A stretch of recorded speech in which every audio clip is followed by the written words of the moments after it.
Hi, Sharice here, and I want to welcome you to my YouTube channel. If you are new here and you like the content that you're hearing, go ahead and hit the subscribe button. If you have been here before, welcome back. Today, I'm super excited to talk to you about discipline and showing up for yourself. But I know we've all heard that term before, show up for yourself. You got to show up for yourself. But I have a different perspective on that. And this is what we'll be discussing today. So the question is, why do we seem to show up for other people more than we seem to show up for ourselves? So for example, I just recently joined this workout program where I am actually at the mat working out at 4:30 a.m. Yes, 4:30 a.m. in the morning. I would have never worked out at 4:30 a.m. for myself. Now 5:30, I did that for myself, and that was a struggle. Like, I had to push through.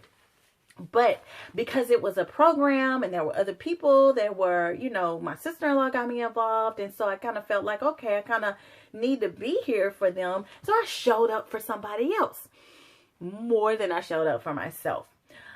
Or here's another example. You go to work. You could be sick, your head hurt, your eyes bloodshot red, you're not feeling well at all, but you show up to work to clock in because there's an important meeting that you have to be at, or a project that you have to do, or whatever. Your boss is expecting you there. You don't have any days off, no days off, whatever. So you show up to work regardless of how you feel. But if you were to start a business, if you didn't feel good, would you still have that same perseverance? Some people do, but a lot of people do not. I don't feel good. I'm going to go ahead and work on my business plan tomorrow. So we can make a lot of different excuses for ourselves, but when it comes to other people, we don't. And so there are a lot of different reasons why we feel that we're held more accountable to other people than we are to ourselves, or we don't hold ourselves accountable as much as we should. And we're more disciplined or consistent when it comes to other people. And so there are 5 reasons that I'd like to talk about, lay out, with why I think that we are more disciplined, more consistent, and we show up for other people more than we show up for ourselves. And so number 1 is we don't show up for ourselves because we are seeking validation from other people. We want people to approve of us. We want people to say, hey, Sharice, she's a really good worker. I really want her to be on my team. Yes. And give us the pat on the back. I mean, we all seek validation. It's just that, well, let me rephrase that. We all want to be recognized for the work that we do. I mean, that's natural. That's human. You don't want to be recognized for the work that you do, especially if you're doing a really good job and you're good at what you do. But to only do that for validation can only set you up for disappointment and failure. I mean, there's really no reason that we should place our value in the hands of other people, hoping that they'll praise us or tell us the things that we want to hear when you're not telling it to yourselves. Give your own self a pat on the back sometimes. But that's number 1, that we're looking for people to give us validation. Number 2, it kind of feeds into that, is that we want to please others. We sometimes, especially as women, we're putting everybody and everything in front of us before us than ourselves. So sometimes it can be people pleasing, or sometimes it's just looked at as, well, I'm a mom, I'm a wife, I'm, doing everything. Everybody comes before me and I'm last. And that can kind of take a toll on you as well. So you either a people pleaser, or you're just kind of running yourself into the ground because you're doing everything, putting everybody's needs ahead of yours. So that can be not necessarily a good thing, but it's not necessarily a bad thing. And we're going to talk about that a little bit later. Number 3 is we think that discipline is something that's harsh and difficult. And so when you think of discipline, like, okay, I want my supervisor, I'll just say that for example, to think that I'm really disciplined and that I'm consistent. So you're thinking of that as a harsh thing, when really we should think of discipline as love. I am disciplined enough to know I'm not going to eat that piece of cake. I'm disciplined enough to wake up at 4:30 in the morning to go and work out. And so when we look at discipline as love, then it's a little bit easier to do those things for yourselves. But we look at it as something that's harsh, that's uncomfortable, and you're like, ugh, let me go ahead to this job and show these people that I'm disciplined, or whatever the case may be, when we're really just looking at it wrong. We should change our perspective on that. And the last thing is, we don't realize our self-worth.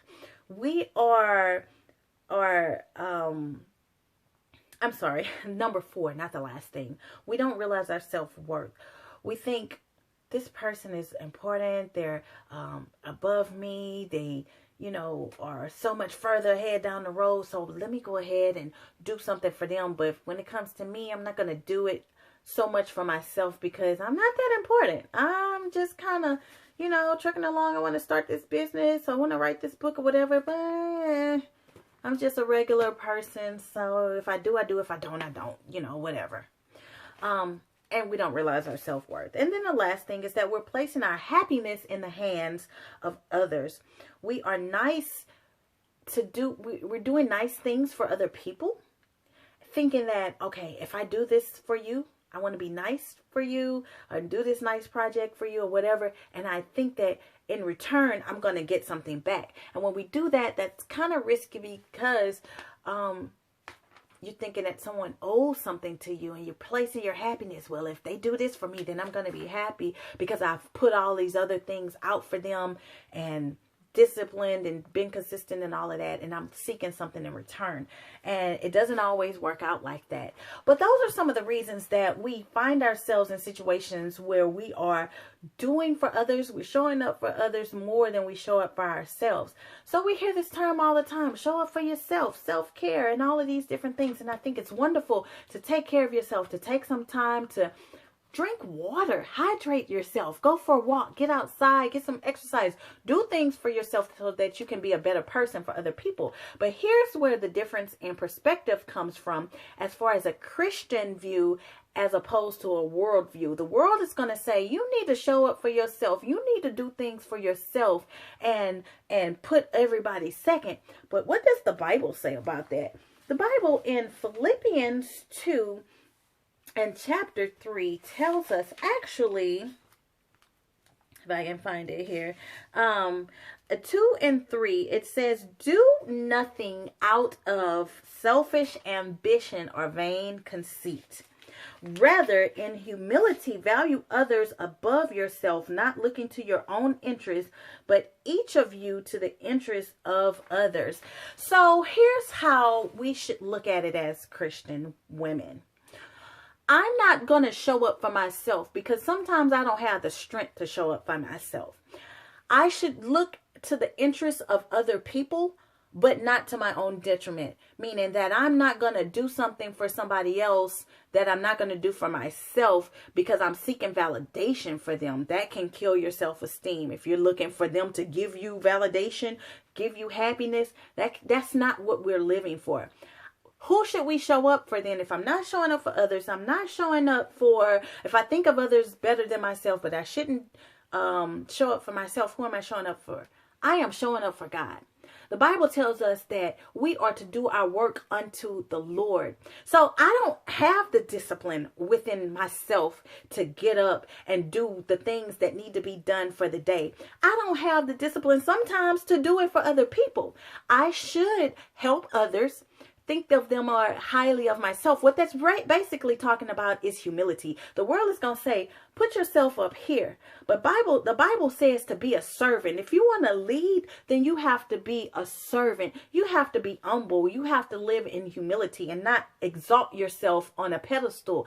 God is the one who lifts us up. God is the one who exalts us. And so if we show up not for ourselves, not just for other people, but we show up for God, He then is the one who is going to give us the strength to do the things that we need to do.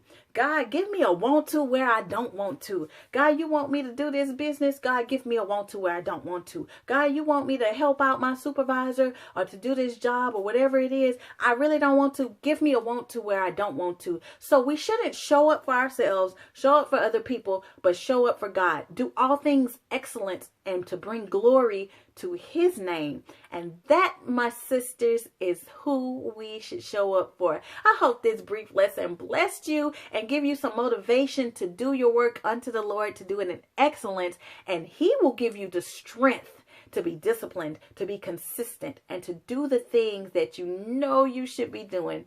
All right, I hope you have a blessed day. If you enjoyed this message, share, and again, subscribe.